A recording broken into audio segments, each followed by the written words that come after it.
morning, good afternoon, good evening, wherever you are in the world and wherever you're logging in. I'm sorry for the delay in us starting today, but technical problems as usual. Gremlins are trying to sabotage what we're trying to do, but we've got too good an event to be beaten by technical issues. So I hope you've had a really good day. The sun's out. It's been absolutely fantastic. So everybody should be in a good mood.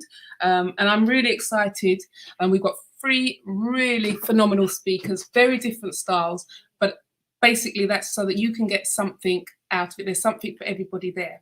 So if there's anyone still there, can you just put a hello on the comments so we know that you're here and say where you're from or whatever. So that would be really nice. So as the day goes on, we're talking about Breaking Bad, improving relationships, menopause and mental well-being. And the reason I chose this subject was, well, obviously, there's a lot of discussion around relationships at the moment and the changing face of relationships. And especially now we have more information. And I think, I'm sure Keely will give us a very, very good spin on that.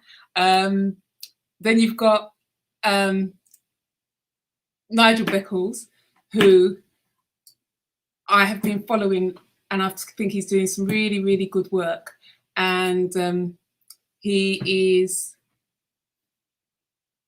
it's phenomenal. It's doing some really good work, and he can explain, and you know, and he's taught me a lot as well. That's the thing which was quite interesting. And then we have Lauren Shuin, yeah, the big old M, the big letter M, and the menopause. It's everywhere. It seems to be the hot subject at the moment. So I'm keen to hear what you say.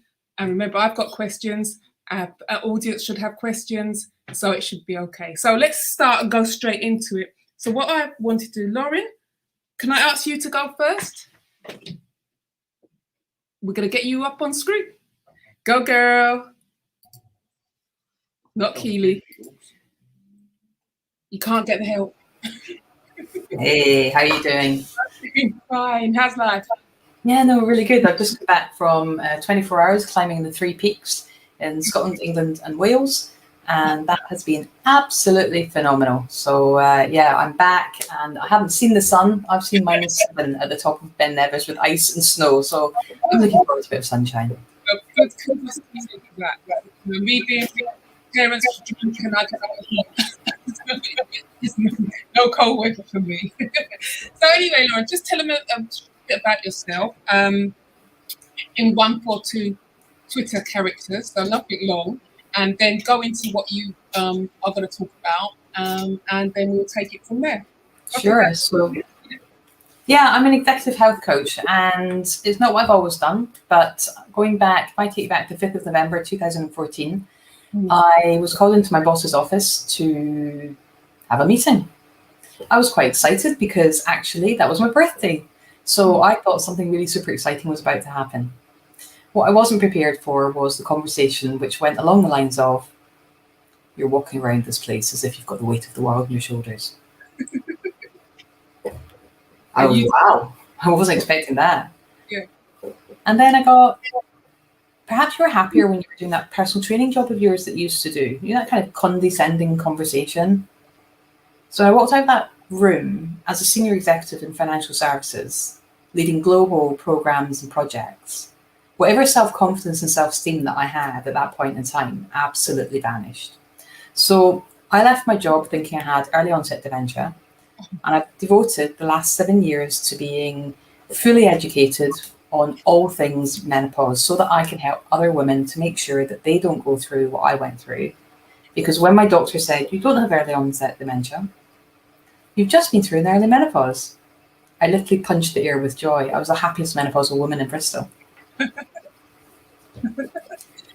I remember my doctor telling me many years when I went to them, oh, I think it's the menopause. No matter how you look, it's the menopause. And I looked at him, and if I was Bruce Lee, I would have given him a flying kick over that table. I was so upset. And I went and reported him to the senior partner because I was so offended that someone with this glamour was being menopause. And she said, Sonia, it's men. They don't know. So I said, I'm not going to claim it. I'm not going to claim it at all. It's hysterical. Like, we've got all these preconceptions. Like, we think of menopausal women as like little old ladies knitting in the corner with their twin sets and pearls. When in actual fact, most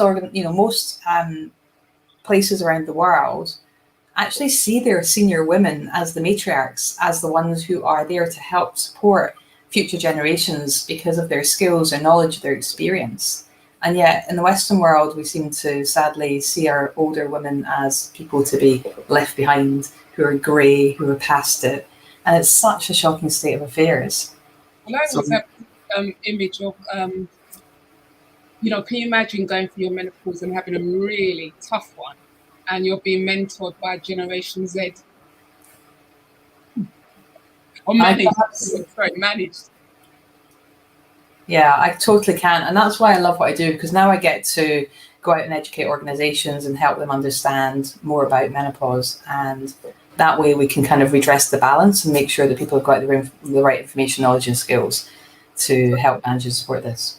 So tell us a bit more about some of the coaching and training you do with some of the senior exec women in the workplace and some of the trends that are coming out. Yeah, so I think it's important to understand a few of the basic facts around it, first of all. Can I just dive into that really quickly? Yeah. Sorry? No, because I was going to ask you. Sure. So perimenopause is the phase of a woman's life where she goes from having her monthly cycle and her estrogen and progesterone levels are starting to drop. So what can come with that is some physical, emotional and psychological changes in her body, in how she's behaving, how she's feeling. So most of us know about things like hot flushes and night sweats. We might hear about anxiety or low mood or mood swings, and they're all very common at that time. As you become menopausal, and menopausal is defined as 12 months since your last monthly cycle, that is a moment in time, after which you are postmenopausal. So you go perimenopause, menopause, and then postmenopause, and it's just one continuum. So if you think about a teenager going through puberty, having all their hormonal surges and changes in their body, they might become a little bit more vocal with some of the things that are on their mind. They might shut a door or two a little bit more firmly than before. They might just suddenly sprout up and their body changes. And we expect that of teenagers because we know that puberty is going to happen. We know that that is going to bring with it potentially some changes. And we have to think carefully about how we support our young people through that. What we don't tend to think about is the other end of the spectrum is when our hormones are declining and the impacts that then has on the body. And we don't expect middle-aged women, middle-age being the most horrendous time ever, but women in their 40s and 50s, in my case, in my 30s, to suddenly go through these big changes. So as a result of going out and educating organizations, sharing the fact that, menopause begins in perimenopause, which can start in your late 30s, early 40s, and that's where you're likely to experience symptoms. And we recognize about 34 or more symptoms of menopause. Oh, wow. So, yeah. Shall I list a few, or is that too depressing? You can. So I've mentioned hot flushes and night sweats, sleeplessness, insomnia, loss of confidence, self-esteem, vaginal dryness and atrophy, UTIs, bladder control issues, incontinence. Am I doing well so far? Yeah. I'm doing my research as well. I hope everyone's still tuning in. So, achy joints, hair appearing in places you don't want it to. Tweezers can become a girl's best friend. Hair disappearing from places you might have had to wax or shave before, if that was your choice. Just low mood, anxiety, just often feeling quite stressed and depressed. So all of these things are all related to menopause. Thinning hair, brittle nails, upset stomachs, gas, change of body odor, all sorts of different things.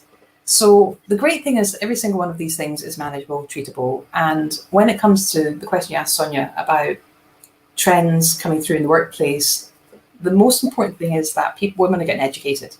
So over 96% of women don't know what menopause is or how it's going to impact them.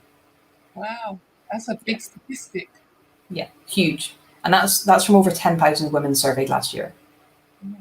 So that's not I spoke to 4 people. This is the general trend. And each survey came back somewhere between 89 and 96% of women do not know what menopause really is or how it's going to impact them. So what I've started doing with my clients is one, educating the whole population on menopause so that people know what it is, how to recognize it, and how to support people through it. But also helping women understand what they can do, where they can go to get help and support, how to prepare for a conversation with your doctor or your employer or your partner.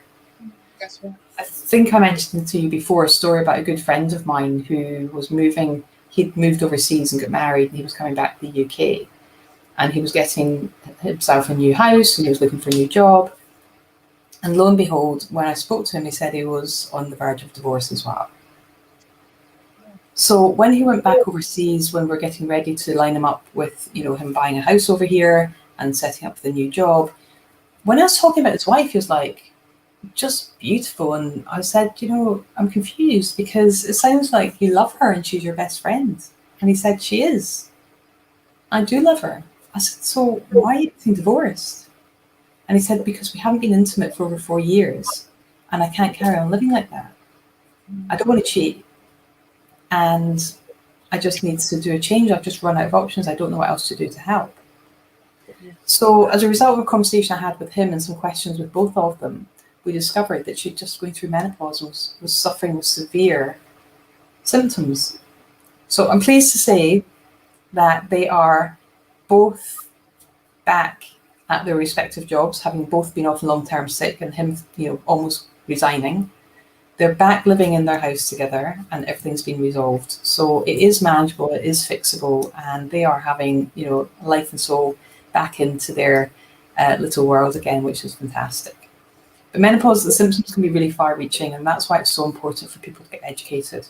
So the women I work with in senior roles tend to receive the education, and then also will learn how to support themselves and support others so they know what sort of help and support. So whether that's going to the doctor, having a conversation, constructive conversation, whether it's making lifestyle changes in terms of food, diet, nutrition, or whether they want to go for alternative therapies or a combination of all of the above, then it's really important that women get help. So, obviously, how women probably react would be very different, or is it different? So I'm just assuming, is it different in the workplace than it is at home, as it is in relationships, even in terms of parenting your children? What are some of the things we should be looking out for? Yeah, so I think that in the workplace, it's really important to be looking out for behaviour changes. So if you're working with somebody and you suddenly notice that their performance changes or shifts or their attitude, their behaviour is different, first of all, never ever assume that it's menopause. Clearly, we just want to look out for each other, right? Yeah. But if you do notice a colleague is suddenly changing, then invite them to a conversation, to go for a walk and a chat or a cup of tea. Invite them just to come and join you away from the day-to-day grind and share what's on their mind, share what's going on with them. Because most women like myself, I didn't know I'd gone through menopause until after the event.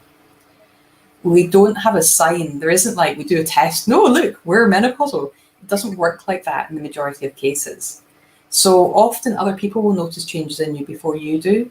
So if you notice someone withdrawing, feeling a bit flat or down, the quality of their work's changed, just say that, you care about them, you've noticed some changes, and would be open to having a cup of tea, invite them to open up, and then make sure that you can feed back to them gently what you've noticed. Give them an opportunity to share. And then you can offer for them to think about how they're looking after themselves. Would they maybe benefit from going to have a chat with their doctor? And always just let them know that you'll be there to help and support them as well. So I think the most important thing is always looking out for each other, get to know your staff, get to know your people, and making sure that you don't allow things to get worse, because I think that's the worst thing. People just ignore things. They don't want to take the responsibility for looking out for each other. So I was going to interject to say, that's nice peer-to-peer, but what about our Generation X senior management team and our balls, men on the balls, silver hair foxes on the ball? How comfortable are they to have this discussion? How informed are they? Yeah, so informed, no. I think we can answer that one really super fast.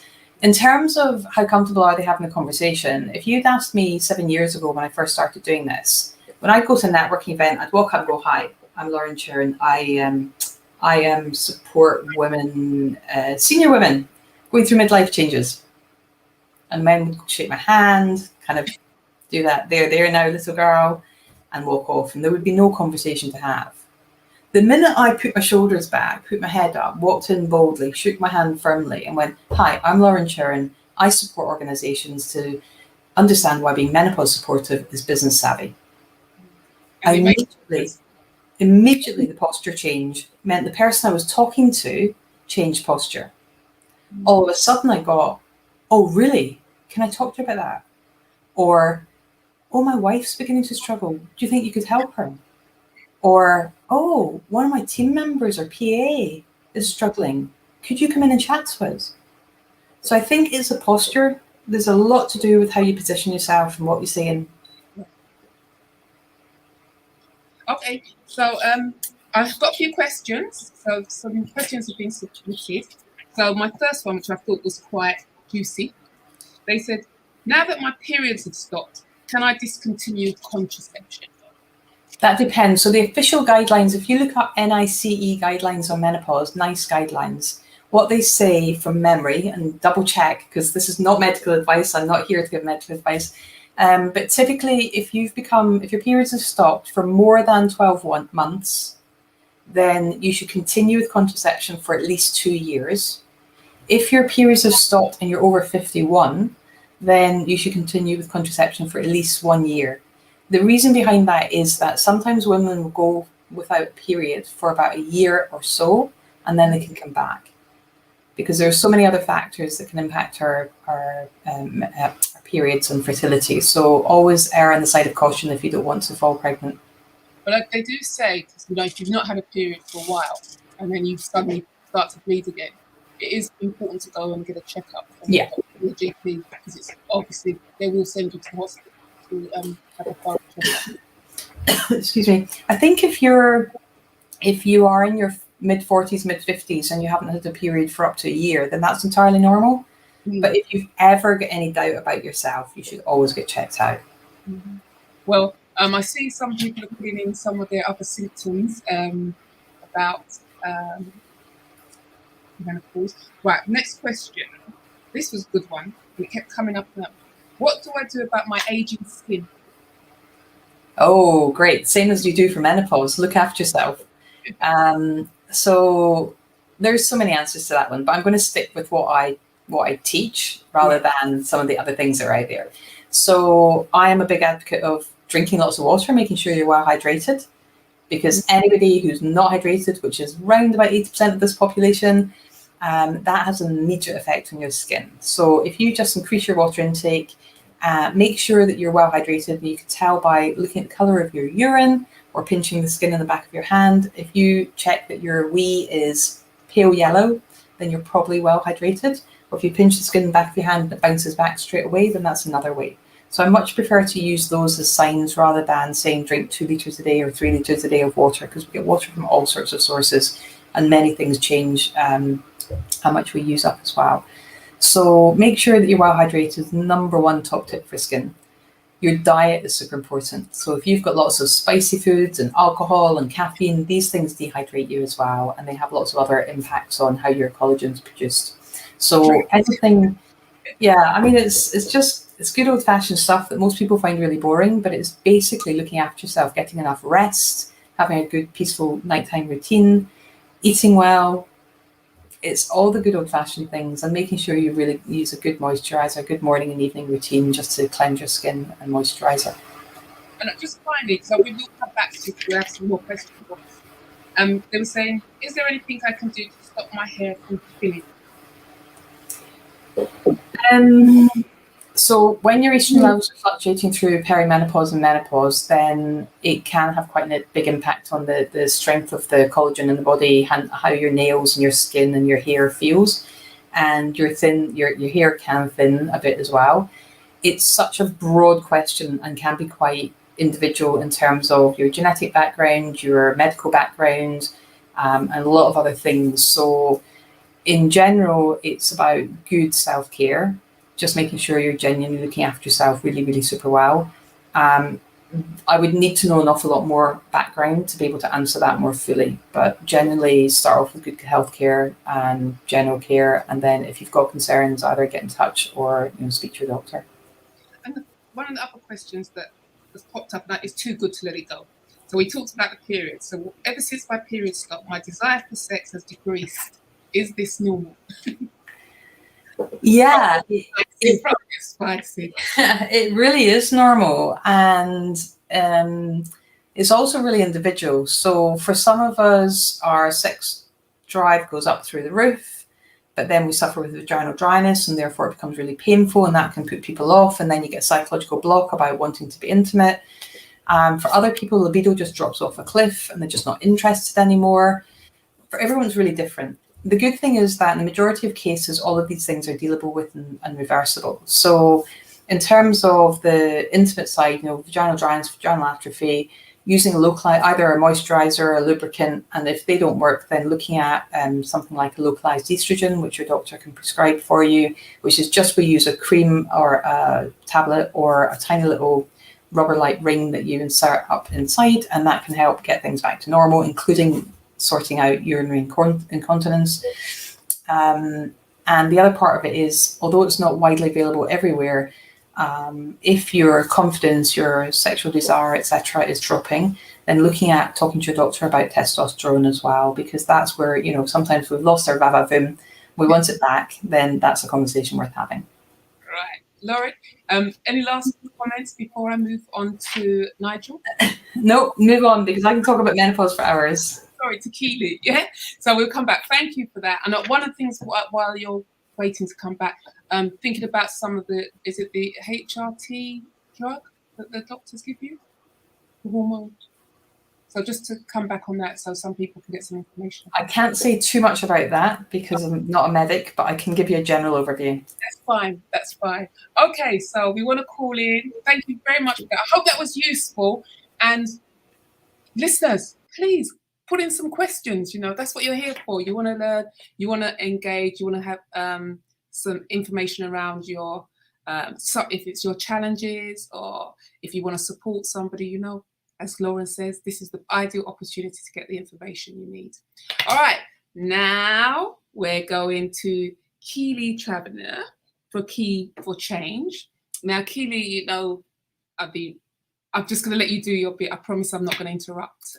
I'm going to let you just do your bit. And I know you're going to smash it. But do your 142 character introduction and then go for it, girl. Yeah, so I'm a psychotherapist. People come to me for all manner of challenges. They come basically when what they're doing is no longer working and the way forward is unclear. I work privately, so I'm often the last resort. People have tried other ways of dealing with their problem, be it shopping, all range of addictions. They've done a bit of CBT and kind of got to the point where they despair. I'm usually the last resort and I have absolutely no problem with that. One aspect that I specialize in is helping individuals overcome narcissistic abuse. Now, after many years of being in practice, I am many people who've been in these situations are brimming with information about narcissists and what they've done to them, and as such can make themselves a victim because they don't see the behaviors that they exhibit that actually co-creates the situation. So, as I shift and expand, developing my practice, I now am passionate about helping highly empathic people understand what they do that causes unnecessarily difficult people, narcissists, to leech and draw for them. This is to help people to go from being a victim to develop their self-awareness, to understand exactly what it is that we do as empathic people that often results in people leeching from us. And I think that is, I'm really proud to be moving in that direction, and it's incredibly challenging for people as well. However, I believe we create our own reality, and if you're not self-aware, if you're defensive, if you just don't get it, you won't understand what you do to co-create your own calamity, your own pain, your own hurt. And one of the ways that I get people to realize this is straight away, I always ask people, well, have you blocked? I just realized what you meant. Yeah, man. Have you blocked? Asking the have you blocked question is always a wonderful way to get insight into the beautiful unconscious ways that individuals still hang on to relationships and will not practice radical self-care. Now, radical self-care, my peeps, is not about getting your eyebrows and your nails done. Yeah, that is so 2000. Yeah, self-care is about auditing your phone. It's about deleting the messages that you sit there rereading night after night and the voice notes. I'm not talking about archiving either. If your mental health is starting to be compromised, you have to be ruthless about looking after yourself. Otherwise, you're going to be the victim of your emotions and continuously go back and forth until you're threadbare.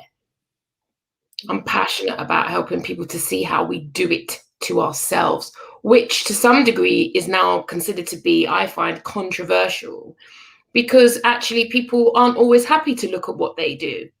That causes them to be in very difficult situations. But for those who are a little bit more curious about themselves, I'm absolutely, the people love that opportunity to see what they do. I know. So can we have a bit of your background? You know, I'd like, you know, how you really got into doing what you're doing. Yes. So by the age of 20, I had 2 children. I would most definitely say my baby father was a narcissistic individual, but as a council estate raised individual, non-educated, I had no idea really about the situation I'd gotten myself into, let alone the word narcissism. However, as I began to read self-help books, Jan Van Sant, I became inspired. And Jan Van Sant, in the meantime, was very clear about us taking responsibility for ourselves. And that just spoke to my situation. That then inspired me to go back to college. I did an access course that led me to do a degree in psychology. Then I got my first job in Wormwood Scrubs prisons, where I worked with narcissistic individuals, often high-risk offenders. I continued to train. I did a master's in person-centered psychotherapy. And in 2012, I opened up my own practice, had no clients, and was like, well, what am I going to do? How am I going to, pay for what I've funded in terms of starting the business? How do I keep the business afloat? And so I'd gone general. And, I soon come to realize after doing, the Evolve course with Your Fine Self, and actually, I really needed to specialize, in firstly, people who could actually pay me rather than kind of me. I wanted everybody from my estate to come with me, like, let's change, come on, we can do this. But actually, I had to respect that people appreciate, I need to appreciate where people are at, and that not everybody wants to take, the kind of self-awareness, self-empowerment journeys. I really need to appreciate that for some people, staying in the dark is a choice that they make. They kind of enjoy, well, I wouldn't say enjoy, but there is that ignorance is bliss. And so 10 years on. Can I just go back to that? Because there's a feeling that sometimes it's the fear of actually taking responsibility and of the unknown, because you're going to actually change your whole life if you take action and take responsibility for that change. So what do you find from your clients? What has some of the fears been? What have they been saying in terms of fear? Well, I think with any abusive relationship, usually the victim lives in hope. They have a very unhealthy relationship with hope. It's quite fanciful. The idealistic relationship is often what they hold on to tooth and nail. And actually, they circumnavigate or positively reframe the realities of their situation. And it's the fantasy that need to be looked at, because that is what stops people from accepting the situation as they are. They're optimistic, they see potential. And as long as those factors are in place, there's a desire to hold on vehemently. It's interesting. Sorry, because I remember doing one of the courses. We all know potential is unrealized potential. That's why they've not done anything, because it's unrealized. But it's again about, I'm thinking about how do we take the first step? Sometimes, because you can be in that relationship. Oh, that's what I was going to say. We could be in that relationship. You say that we're optimistic, and oftentimes the fantasy's in HD color. And what you have to do is put it in black and white. So it's not so embrace it. So it looks more like a Frankenstein movie than it does a Walt Disney movie. Do you know what I mean? So when you talk about reframing, is that to understand what is it that's going to support that decision to make that massive change, and then also some of the triggers, because sometimes we don't know what they're covering up in terms of, you know, they could have been abused before and it's a continuous pattern, and different types of abuse. They might have been groomed or such a, you know, what do you feel? Well, I mean, I think the reality, the real issue is often about attachment patterns, how we were loved as children. And because so much of that is unconscious, a lot of females I work with are overly disproportionate focused on the man. And often by the time they get to me, maybe they've watched my videos, they know that we're going to be looking at them. So the mirror flips, because I'm not the therapist you're going to pay and bang on about Derek and what he did to you. That ain't going to happen because you re-victimize yourself. So we're going to look at you and what you do that enables it. One thing that often comes up very frequently is online stalking at the moment, how difficult that is for people breaking away from narcissistic relationships, where actually, you know, it's not like back in the day, you have to sit outside people's house in a Mac and a hat down, right? Yeah, with your best mate in the car underneath. You know what I'm saying? Hiding in the back, not at all. Now people are, you know, it's very difficult because temptation is all around us with social media. It's one of the reasons why my course, the Empath Self-Protection course, which we start in July, the foundation is that you need to audit your phone. Sitting there looking at your pictures of the best days when things was epically wonderful is not helpful to your sister. You got to check yourself before you wreck yourself. You see, Keep it real, innit? Absolutely, 110%. Because I understand the far end of the spectrum. Yeah, when you're in the mental health institutes with the limited help that's available, we have to be ruthless about our self-care and actually act against ourselves. Defy ourselves. I always tell people, do not be in bondage to your bond. And because often in narcissistic abusive relationship, the beginning of the relationship was so epic. Yeah. It's that emotional attachment that defies logic, because people know it's nonsense, but it's because the emotion overrides the logic. And they make decisions from the emotional place. And I have to, you know, gently, nicely assist individuals to revisit their logic. Let's bring back the logic in. Let's look at your fantasy. Let's outline what is the fantasy you had for the relationship. Mm-hmm. And the more that is kind of released from inside their minds, they're able to, you know, have an awareness that actually so much of that was based on fanciful thinking. That's how we do it to ourselves. And we can really build a fantasy, can't we? What? And it's far easier to, because the reality is for so many of us, we have our own dreams and ambitions, and we are not actually pursuing our own potential. Many of us push all of our potential into a relationship, hoping that will make us happy and that will fulfill us. And actually, that's a perfect recipe for mental health problems. Let's be real. So, you know, I had a few questions for you, and then I'm going to go to Nigel, and then what I'm going to do, we're going to have a free all after, so that everyone can say. So, one of the questions that came up: how would you define? What type of empaths have you dealt with?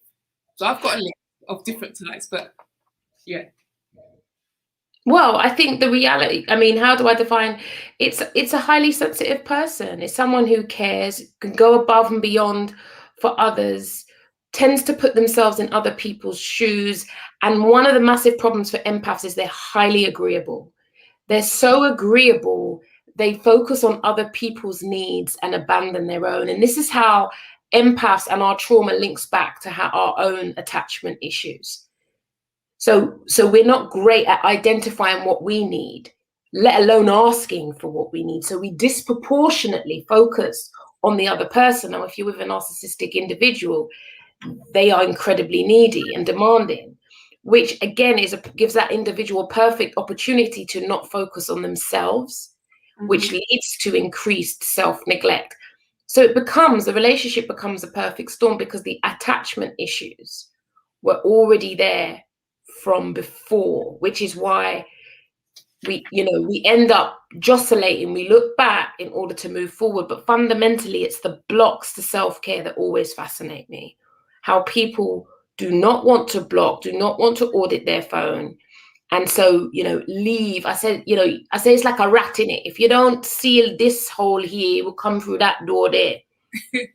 And so it is, right? You leave the email open, you don't block there, you leave it, they will find a way to get back to you, especially if their lifestyles are built upon you. If you sustain their lifestyles, be very, very, very mindful. Credit is another issue, because of the love and being swooped up. People, offering out credit, coming up with deals for people because they think they're helping, putting themselves in very, very, very difficult situations that have long-lasting repercussions.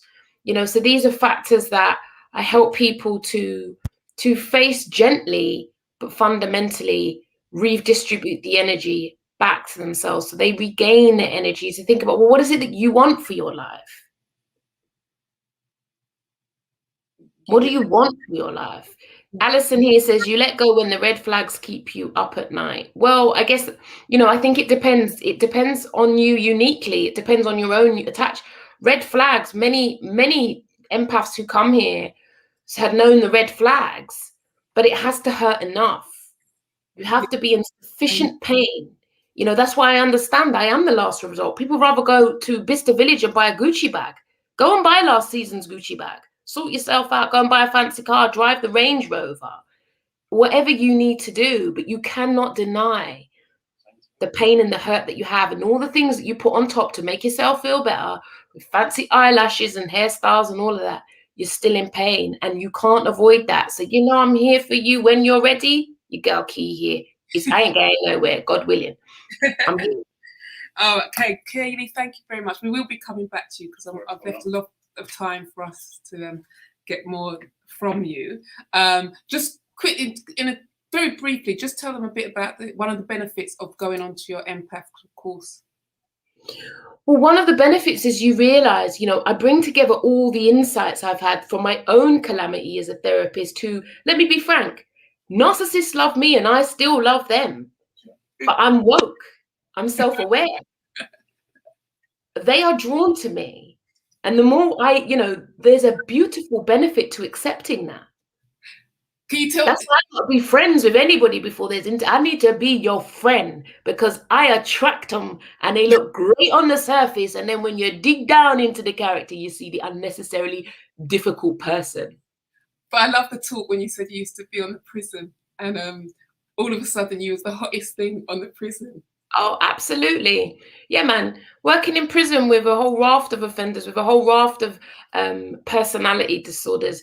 Jail is a great place to get to understand yourself. Ladies, if you're a 5 on road, if you're working in a jail, you'll be a straight 10. And if you're not careful, you get gassed. And that's exactly what happens when you're in a narcissistic, you get gassed. The beginning is so epically wonderful. And that is often the factor that causes us to hold on. And let's not talk about if you're dickmatized either, because that just adds a whole nother dimension. Sister, you have to control the lady flower. Have a cold bath, buy a rabbit, do something. But do not let the lady flower control you. Well, we'll be coming back to you, Keely. Thank you so much. It's really good. I hope our listeners got something out of it, or our viewers got something out of it. Please put some questions through for Keely or some comments. We're all here. And obviously you've got her website, keyforchange.com. Right, Nigel, are you ready, Mr. Beckles? As ready as I'll ever be. Do your quick 142 introduction. And then, because I hate an autobiography, so do that and then go for it, Nigel. Easy peasy. Nigel Beckles, author, certified relationship coach, advocate for victims and survivors of domestic abuse. I'm quite interested in what Keely was saying actually, because I actually specialize quite a lot in narcissistic abuse, mainly because I guess one of my parents had very strong narcissistic traits. That's part one. And then part two, I'm quite empathic myself. So I kind of got a double whammy when I became an adult, because if you've been brought up with someone or by a parent who's got narcissistic tendencies, it can feel quite familiar when you meet someone who's got similar tendencies. It's almost like coming home, as it were. So yeah, I'd love to have a good chat with Keely later. We could chat all night, I'm sure. What else do you want to know? Oh yeah, I created a Facebook group, Reflections on Abusive Relationships, 10 years ago, and it now has 20,000 plus members. So I'm really going to talk about general domestic abuse, which I'm glad I chose that, because I didn't realize Keely was going to talk about narcissists. So that's good. So we won't be doubling up. You all got the experience. Go on. Well, on average, there are 2 women murdered every week by a partner or an ex-partner. And that's prior to COVID. Obviously, since COVID has arrived, that number has gone up. The other thing that Keely said that I found interesting is something that I also advocate, in terms of if you've got a relationship pattern where you keep getting involved with the same type of abusive personality type, it gets to a stage you're going to have to look at yourself. And again, people don't like looking at themselves, but there are certain types of people who will naturally attract abusers. That say they're, chronic people pleaser, for example, or they witnessed abuse as a child and confuse abuse with love. So at the end of the day, there's a lot of different aspects to domestic abuse that I'm not going to get through in 10 minutes. Do your best, Nigel. When you come on an NPWN event, you better be. Yeah, but I don't, it's a complex subject. It's a very. Now we put the trends level, and then people will come and get to you. This isn't one of those luxury webinars. You got to be on your game. Come on now. You don't think it's too fast. All right. Okay. Let's deal with some red flags then, for example. So some red flags to look for in a domestic abuse situation would be isolation. So does your partner have a pattern of trying to cut you off from your family and friends? Or do they bully and threaten you? Do they limit your access to the internet? Do they indulge in coercive control? So that's not violence, it's more mind games, emotional abuse, etc. And then, of course, there's economic abuse, threats and intimidation. So there are various tactics that an abuser will use, but all abusers are interested in power and control. Exactly. Mm-hmm. They may have different tactics or strategies as to how they go about it, but that is the objective, to have power and control over their partner. So that is really what motivates an abuser. Now, if you suspect, for example, a friend of yours is going through an abusive situation, first of all, don't judge them, because I often hear people who are being abused, they'll go for support, and the first question they get asked is, well, why don't you just leave? Well, that's not helpful, because that puts the emphasis on the person being abused as to it's their fault they're being abused. And sometimes, if you've got the financial abuser, and if you're the woman, sometimes they don't realise it's not as easy just to get up and go, because you've got to change your schools for your children, you've got to find somewhere to live. There's not as many refuges out there, and I believe that if you have a son that's over 7, a lot of the refuges won't take them in because they feel that they've already established those abusive patterns already. So it's quite complex. It's more complex than what our friends can give us in their candy floss advice. Well, but they can still be supportive. They don't have to know all the answers. For example, if they suspect their friends being abused or in an abusive relationship, they can ask, well, what type of help would you like? What recommend contacting refuge or a domestic abuse agency. So there's things a person can do for a friend or even a work colleague that they don't have to be an expert, but they can certainly signpost someone in the right direction. Do you think the church is doing enough to support?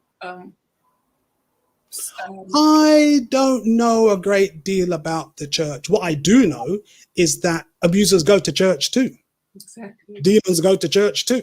So at the end of the day, and going back to narcissists, if you're looking at a covert narcissist, the church is the perfect cover for an abuser, because they'll go to church being all pious and praising the Lord, etc. And when they go home, they're a tyrant, they're a demon. Yeah. So, and then the other thing you've got to think about is that a lot of covert narcissists, especially not only in the church, they can be community leaders, they can be your boss, they could be your supervisor, they're everywhere. Mm-hmm. And they like power and control. That's what gives them what they call narcissistic supply, their fuel. So no one is immune to being abused. Anybody can be abused.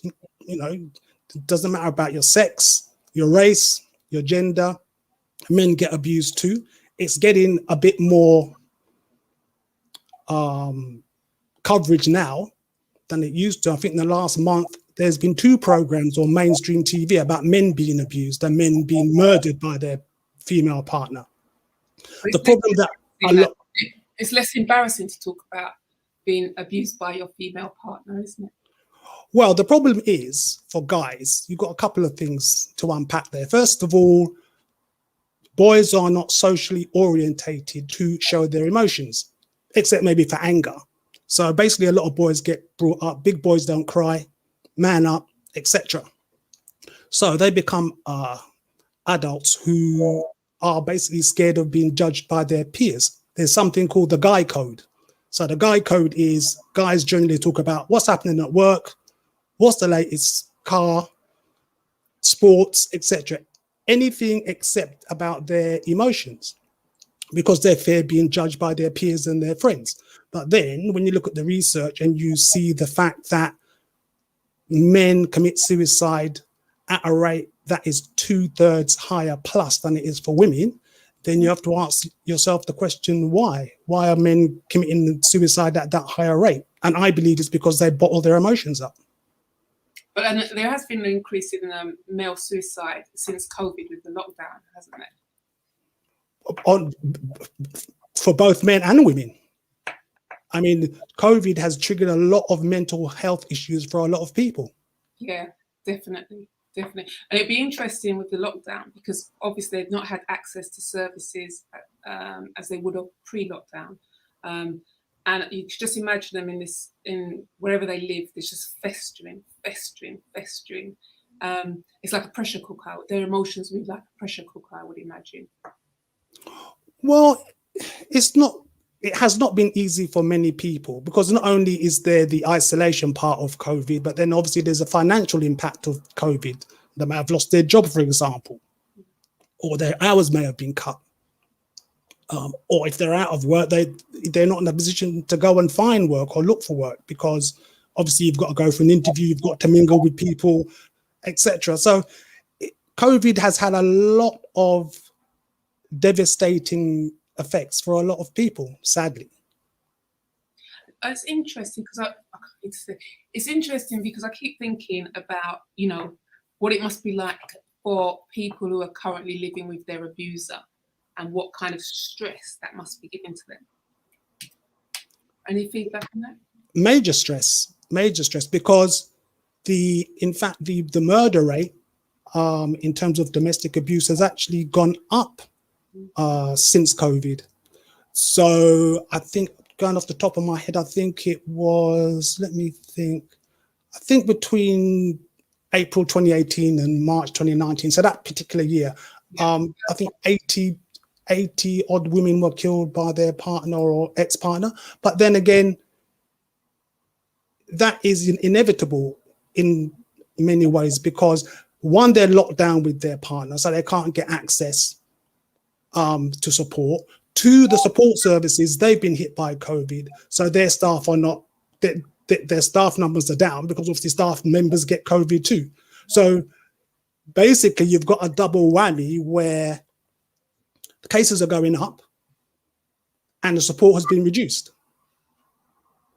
And we're going to see something. Anyway, I've got some questions.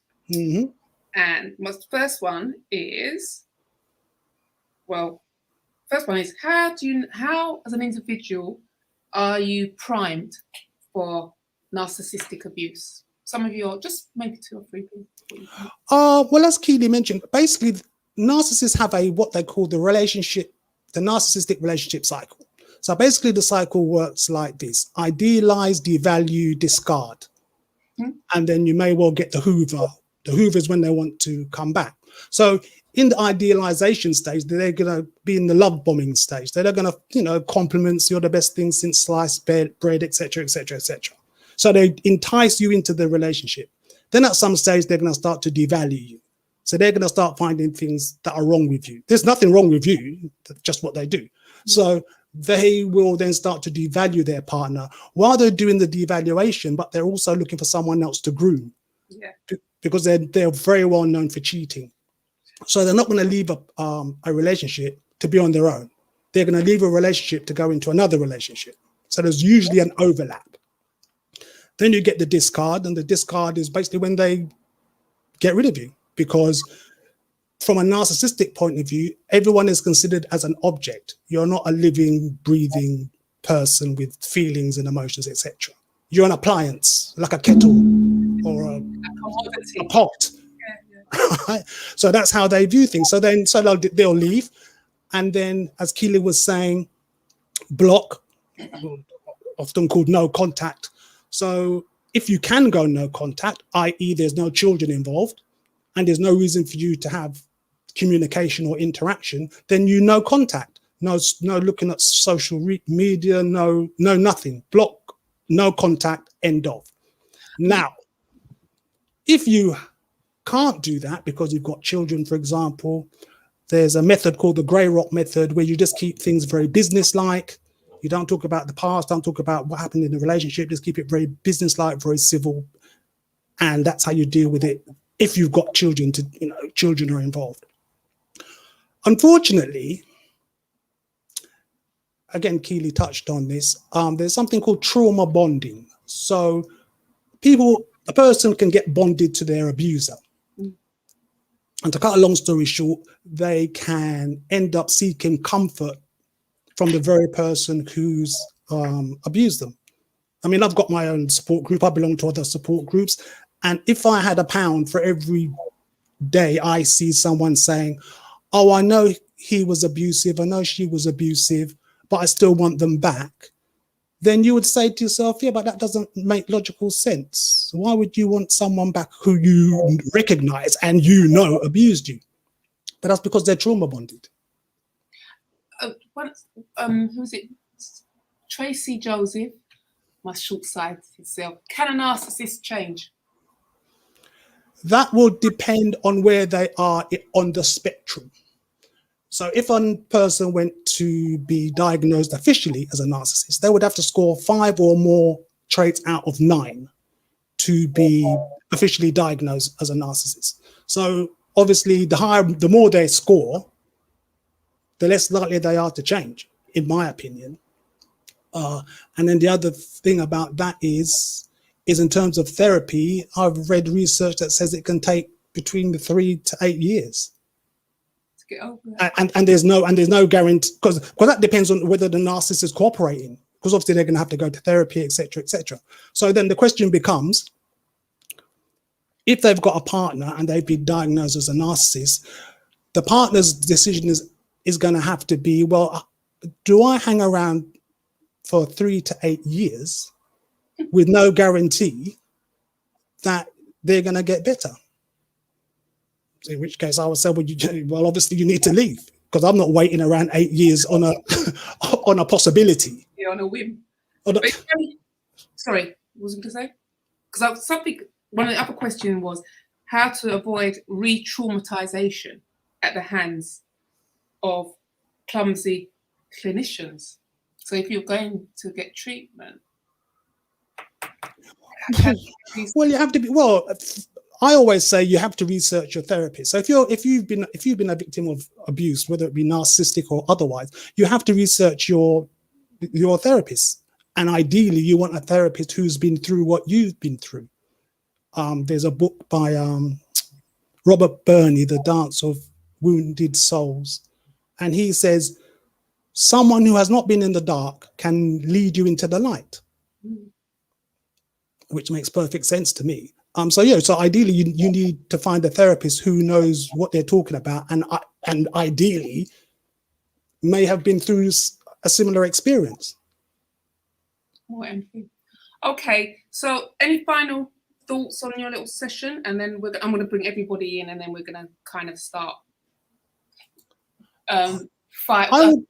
coming off each other. Yeah.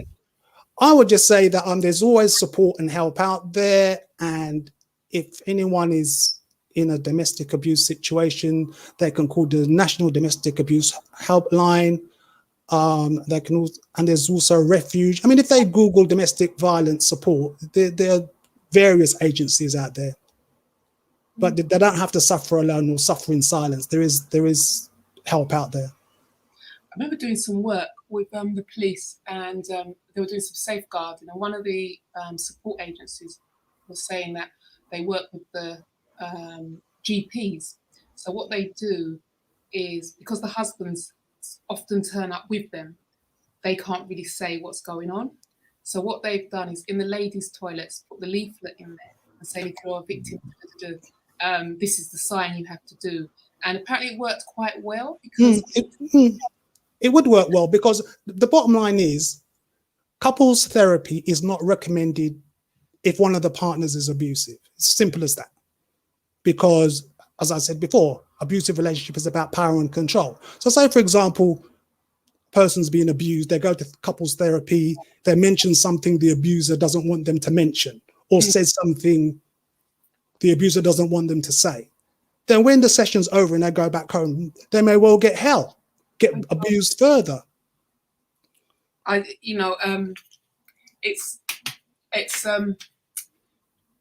It's such a complex thing. And you know what's really sad? I think what I thought when I was working with the police was safeguarding in the school. And I just thought, imagine now you've got to have, police officers in the school, the whole thing around the sexting for young children, damage it does. And you just think it's just a different age altogether. And it brings them into that behavior earlier and earlier. And then you have, apparently now with COVID, a lot of them are going to the park, and that's where they're meeting new abusers, etc. So you have to really be on your game to keep ahead of this, I think. Especially if you're a parent. Because, because my question automatically will be, well, as a parent, what safeguarding measures are you taking regarding your child? Have they got just free access to the internet, for example, or have you got child locks in place, etc.? And are they on the phone all the time? Oh, the phone, yeah, that little Snapchat. Anyway, thank you, Nigel. All right, can we get everybody in? I'd like to get everyone in on the screen, and then everyone going in. We've been told we can go to 7:10 if that's all right with everybody, so we can make up the time. Whoever has to leave can leave, but it'd be good if we keep going. So, any responses? Anyone who feels that there's anything on them? Oh, there was the thing about natural health. There was a question from Carmen who wanted to have any recommendations for natural remedies. Lauren? Yeah, that's basically what I'm all about. So I believe in having informed choice, making sure you understand what is available from the doctor.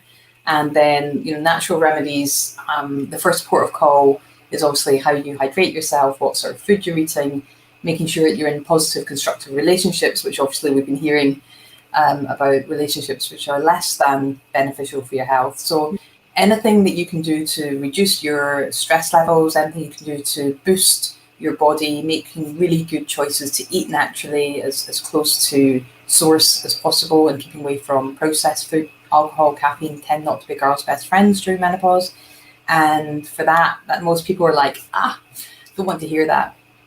but then you live with your symptoms. So you do have choices, and there are many, many things that you can do to improve your overall sense of health and well-being. However, for some people, that's going to be making choices that might go against the grain initially. In terms of looking wider than that, then looking at herbs, looking at supplements, looking at anything that makes you feel cool, calm, collected, and relaxed. So for some people, me, I'll go for a massage. That's my thing. For someone else, it might be, it could be something that, it could be anything from acupuncture to yoga to Pilates to anything that someone personally finds very peaceful, meditation, journaling. It's basically about putting yourself at the center of your own universe, about falling in love with yourself again and treating yourself the way you would treat the nearest and dearest person in your life. Because as we've also been hearing from Keely and Nigel, you know, quite often we are really poor at looking after ourselves. So indulging in lots of selfless self-care is right up there at the top of my natural healing list. Okay. Keely? Yay. What's the question? Girlfriend? You want me to give you a question, or do you want to just go for it? What you heard, what you've got feedback on? Yeah, one question that struck me was the question that can narcissists change? Often I find individuals who want the narcissistic individuals they're still in love with to change really ask this question. They really want to drill me on their capacity to change because they still, that to me, it's always a sign of their hope that things would be different. And that is really to be careful of. I'm not saying that's true in this instance, but this is a question that often comes up and I'm challenged. For as many times, for the years that I've been a therapist, whether I've worked in prison or I'm working privately, when I've ever worked with narcissists, there's always an agenda. For narcissistic individuals, there always has to be some sort of personal gain in terms of, I'll do that in order to get that. I have often found, and it's not necessarily everybody, but there's that genuine desire to look at oneself.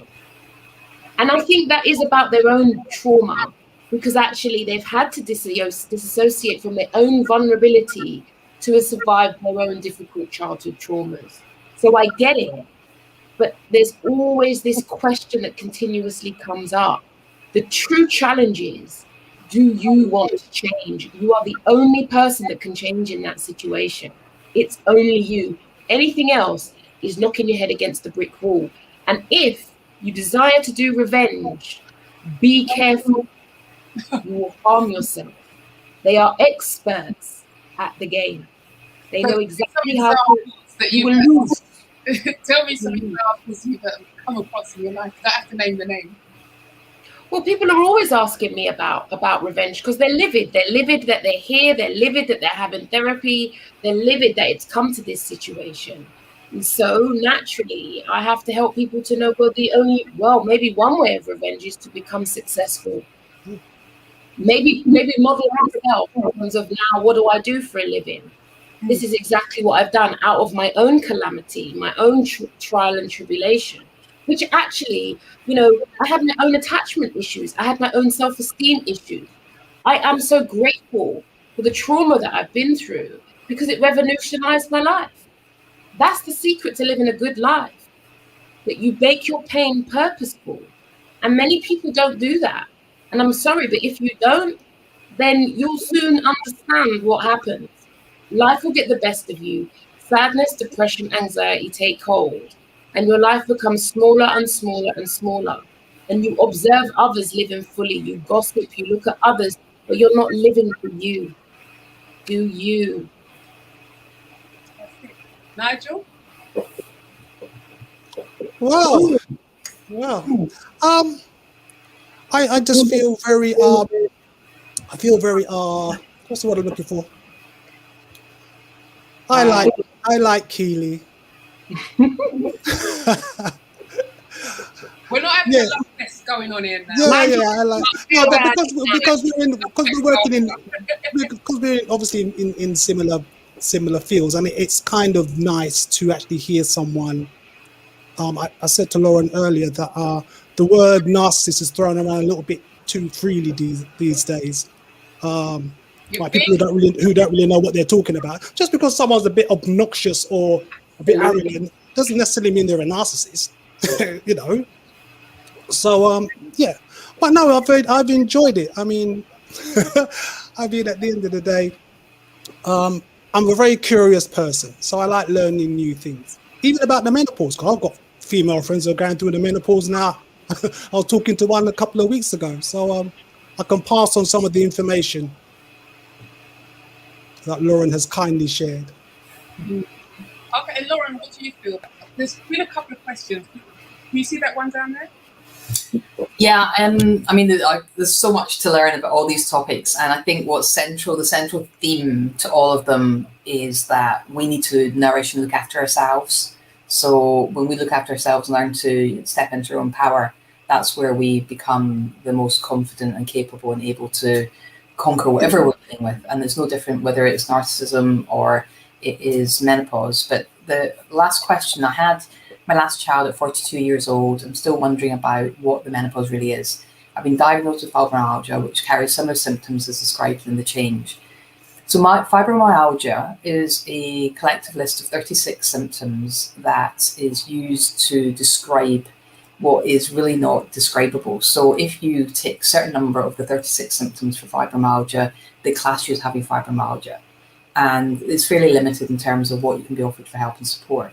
Menopause, if you are having erratic periods and you stop having a monthly cycle, then you know you're in menopause 12 months after you've had your last bleed. So that's fairly clear cut, but what's less clear cut is the actual symptoms. So menopause is when a woman has gone for 12 months without a monthly bleed, she's classed as being in menopause. But symptoms can start any time before then. So 3 to 8 years on average, symptoms of menopause can start leading up to the point at which she becomes menopausal. And symptoms can carry on for several years afterwards as well. So you will know when you're in menopause when you've gone 12 months without having a monthly bleed. And you're right, similarities. So what the symptoms used to diagnose fibromyalgia are very similar to the common symptoms of menopause. And basically it's when the body is feeling as if it's out of alignment with itself and causing behaviours and emotions and feelings that we might otherwise not wish to experience. So I hope it answers that question. Sonia, was there another one that? I was going to say, my periods, who's this? Hazina. My periods stopped around the age of 57 years, and people asked me about menopause. I didn't know how to answer as I couldn't identify with this stereotypical issues. Yeah. So, I mean, it's really, the thing is that my menopausal experience is going to be different from the next person, and it's all really unique. If you think that there are 34 symptoms, that we can have one, none, or all 34, and any combination therein, that you could start like me going through menopause in your 30s and actually become menopausal in 30, or you could be nearer your 60s. You might have had surgically or medically induced menopause through oophorectomy, hysterectomy, or cancer treatments. Everyone's experience of menopause is very different. And for the lucky ones who just sail through, you know, you have your monthly cycle, you stop with your monthly cycle, and then you just carry on with life as if nothing's changed, then you've just been through it. And, you know, there but for the grace of God go you. But, you know, it's so unique and different to everybody. There was a question, I'll get back to you in a minute, Nigel. There was a question about how do you know if you, as I mature past menopause, how can I achieve the best possible health? I'm sorry, I just missed, is this lady postmenopausal? Yeah, so she says, yeah. How can you achieve the best health? It's all what we've been talking about, isn't it? It's about nourishing yourself, it's about self-care, it's about falling in love with yourself again. Because when you've got that, when your mindset is such that you are absolutely, totally at peace and one with yourself, where you completely love yourself, you let go of all the things that stress you, how you look, what other people think and say, all of those things, just let them be, because all of those things belong to other people. And when you can just fall back in love with yourself and treat yourself as if you were the most important thing in the world, you will eat well, nourish yourself well, surround yourself with wonderful people, step out every day, do something new. If someone had told me I'd do the 3 Peaks Challenge in my 50s, I'd have laughed. But, you know, I've come back this morning, it's been the best 24 hours I've spent, and I'm doing something that I wouldn't consider doing in my 30s or my 40s. So just find a new challenge, keep your brain engaged, keep growing, keep learning, keep being inquisitive and curious about life, but just nourish your body, keep yourself making great healthy choices, and just, focus on today. I think we talked earlier about, control the controllables, and that's really important as well. Just let go of anything that's not within your control, because it's not worth worrying about. I like what's come up a lot even in the narcissist, the menopause, sexual relationship. A lot of people are talking about this spiritual awakening journey. Oh, Yeah. Well, let's do this question because that sounds quite interesting. What is the difference between a narcissist and a high-functioning psychopath? Both of you. Nigel, you go first. The difference? Well, the thing to understand about personality disorders, they can be comorbid, which effectively means that you can have someone who's a narcissist who also suffers with bipolar. So basically the traits can overlap. So you can have a narcissistic sociopath, for example. So it really is about looking at, because really I'm not really a great one for, labels help, but the bottom line is you need to understand whether someone's toxic or not. That's the bottom line. And if they're toxic, you need to remove yourself from that situation and from that person. Because then I can change them. You can't. The only person you can change, the only person you've got any real hope of changing is yourself. Because as Keely mentioned, a lot of people stay in abusive relationships hoping for a change, hoping things will get better, or they're hoping it will go back to the honeymoon phase where everything was all, lights and fireworks, etc. So they're always chasing how it was at the beginning. And there's something else called intermittent reinforcement. So an abuser, what they'll do, they'll treat you nice for a period of time, then they'll treat you nasty for a period of time. So eventually, again, that builds a trauma bond because you're chasing the good times.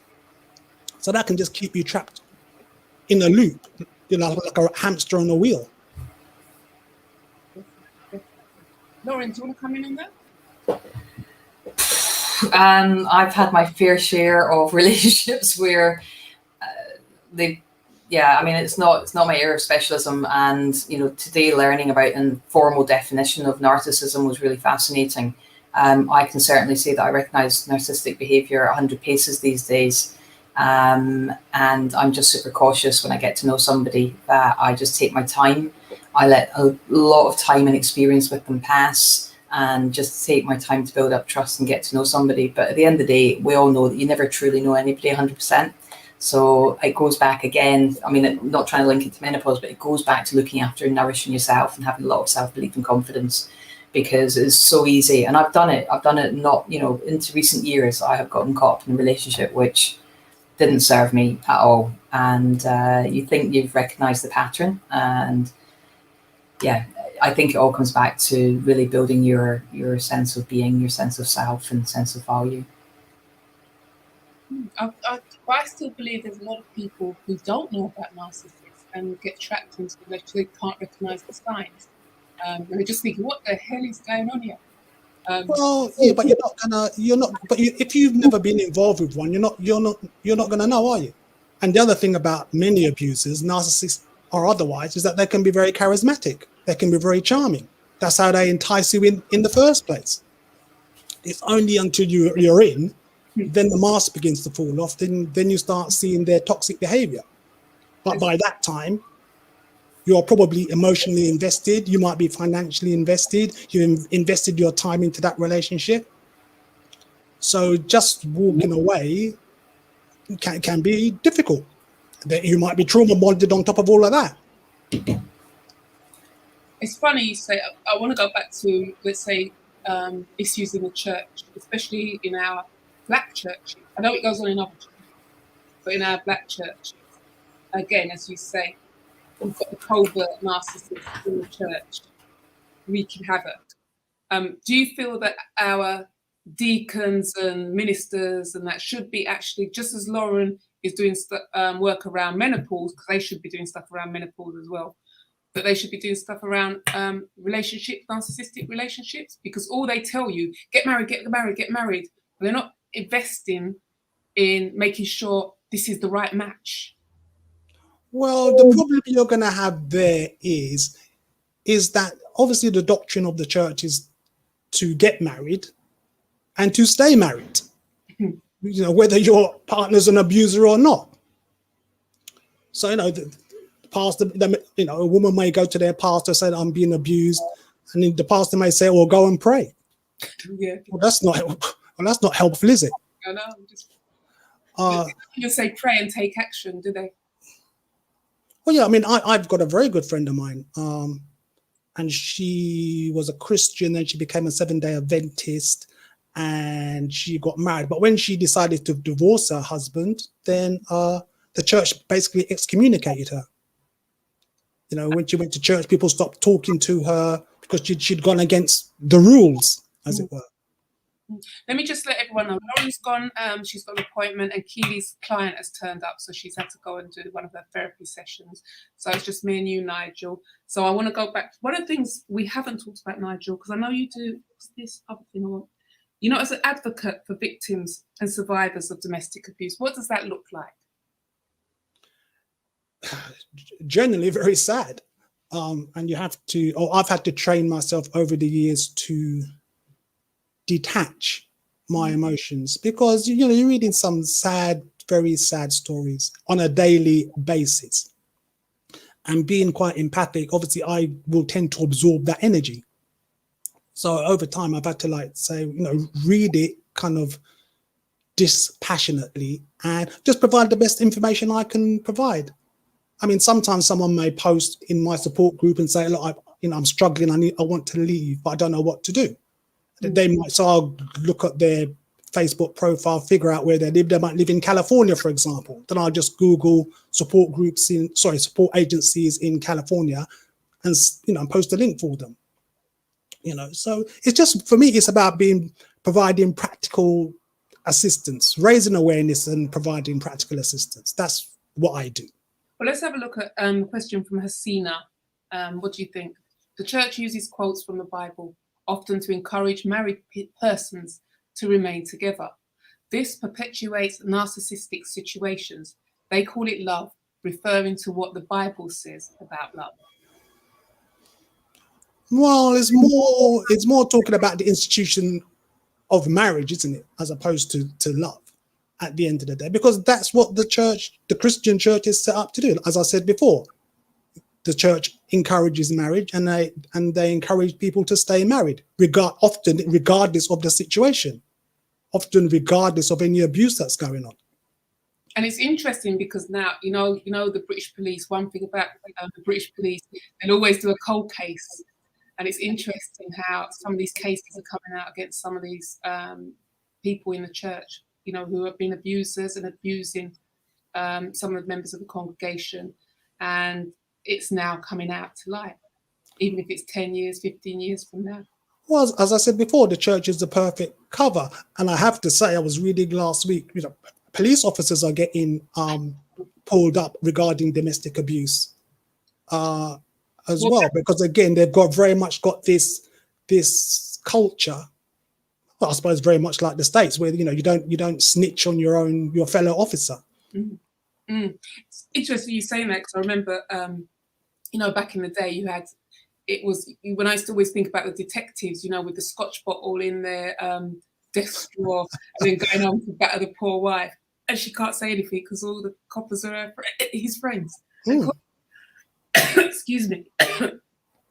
And I think that it's just gone underground now. It still happens, but it's just underground. Well, there were a couple of stories about police officers and domestic abuse last week. I was reading about it last week.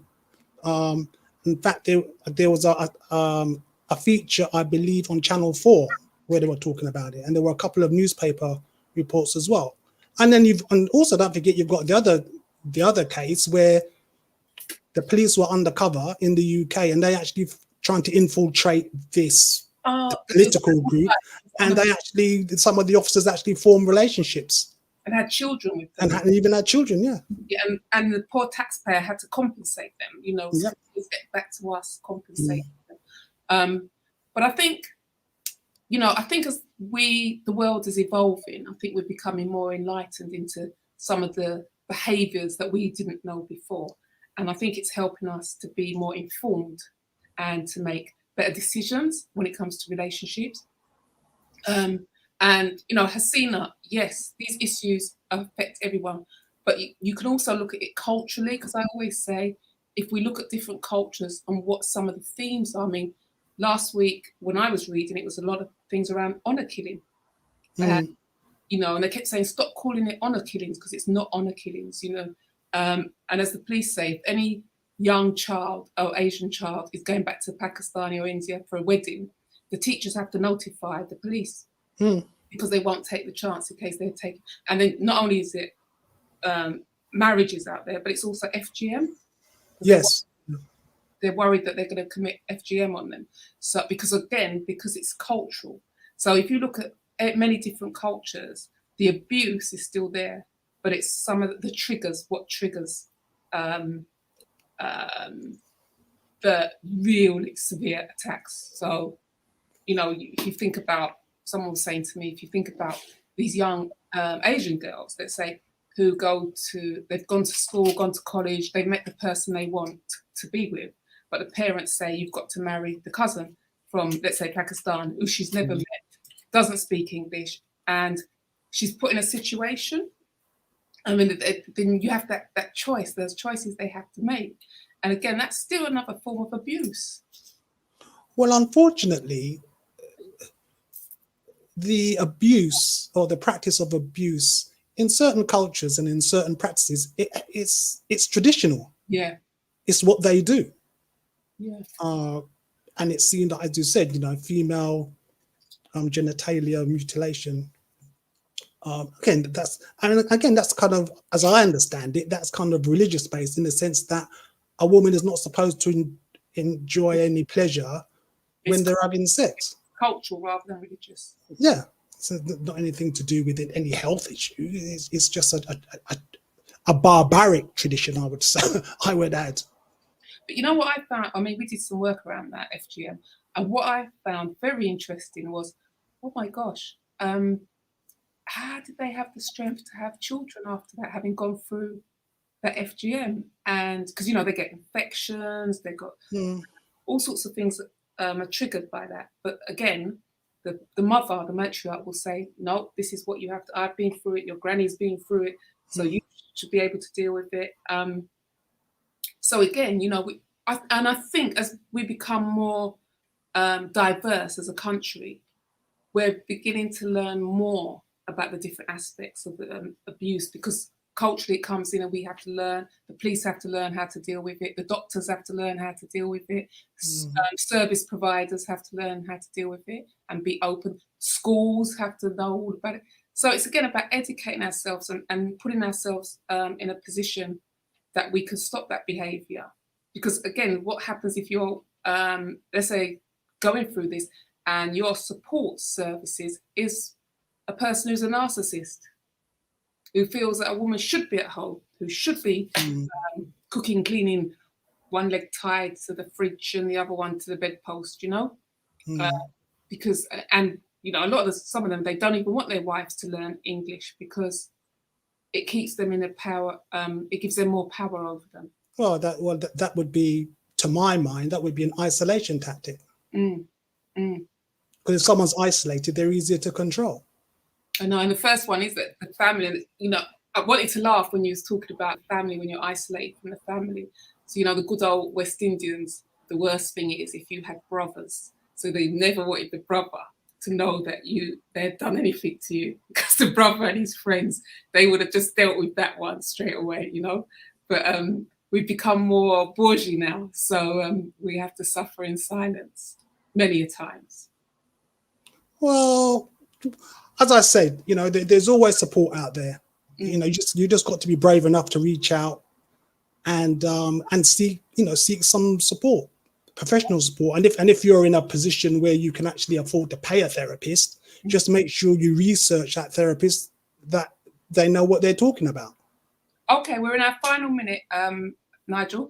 How can people get in touch with you? Moi, Oh, they can email me at Beckles, that's Beckles, Beckles13 @hotmail.com. My book's available on Amazon. They can visit my podcast website, which is author.NigelBecklespodcast.com. Yeah, you've been very busy. How many podcasts have you done now? I have, in the last 12 months, I've done 160 plus. Well done. Woo! Well done to you, Nigel. Well done to you. I'll have to listen to some. Thank you. Anyway, I'm always promoting them, so you know that. I want to thank you. Thank our attendees. I hope you got something out of this. And hopefully we will see you at the next webinar. Thank you for joining us. Remember, you can find us at www.nbwn.org or follow us at NBWN Talks. And if you want to talk to me, at Sonia Talks. So hope you enjoyed it. Hope it was informative. And I hope you feel a bit more empowered about some of the subjects we taught. And what I will say, take care of your mental health. That's the key, because it comes at different levels, but it can escalate. So everyone, thanks very much. And I look forward to seeing you again. Take care now. Bye.